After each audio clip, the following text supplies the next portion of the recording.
This Beethoven March, Opus 42, is a great pleasure to play. It's super fun, and I just wanted to talk to you about a couple of concepts that you might be able to apply when you're practicing for your all-state audition.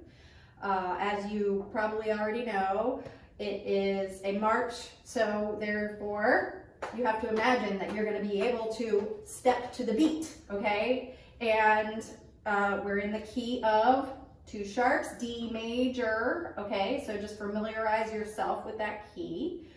I wanted to also talk to you about these dotted 8th notes followed by the 16th note, and then also the triplet rhythms, okay? So one way that you can practice this snappy dotted rhythm, I like to call it snappy so that I make sure that it's not too spread out, is just taking one note.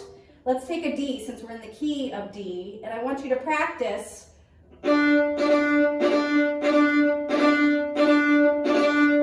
placing the 16th note as close to the dotted 8th note that follows it as you can.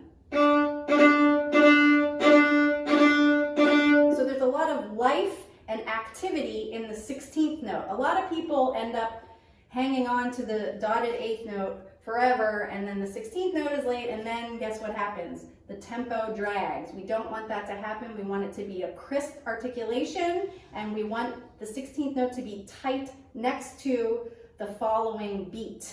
Okay, now I wanted to talk about, the judges are probably going to be listening to the difference between the 16th notes and then the triplet 8s, right? So we have bum, ba-dun, da-dun, da-dun, da, right? And then we also have this da-da-da-da-da-da-da-da-da-da-da, and notice where I'm placing the beat, okay?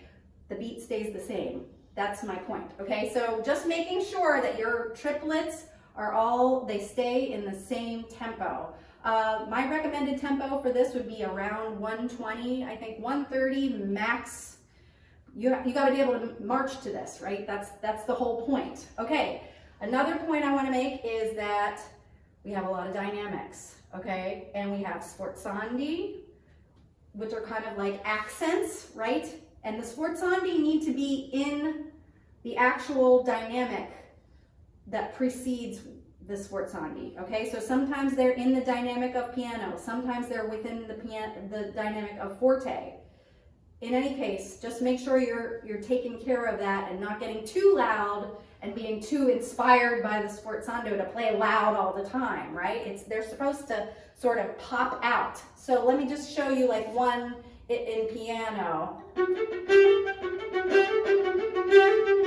Right? I'm not playing the whole thing loud, I just want them to pop out just slightly, okay? And then we want to make sure that we start, we have these interesting crescendos. Let's see, like at B, I'll play for you, and I want you to notice the gradation of my crescendo and getting louder from the pianissimo. 1.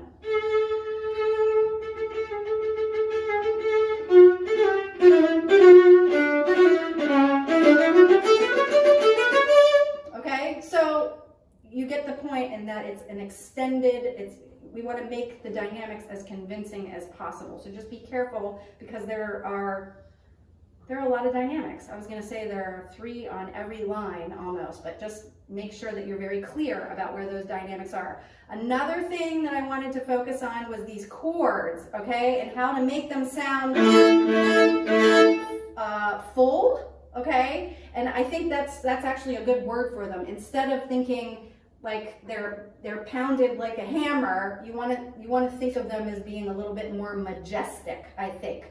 So to play these chords, they're tricky because a lot of them have fifths on the bottom, which are hard to tune. But I suggest barring the fifth and then adding the top, and then the same thing. I'm after A. 1, 2, 3, 4, 5 after A. So the second chord is, or the first chord is, and then the fourth beat is, figure out that double stop, add the top, so do 2 plus 1, and then add the top to that one. don't try to come from way up here and down like this. You want to sweep, okay? And that's how you break them up, but then you roll slightly just to make them not sound like they're hammered out.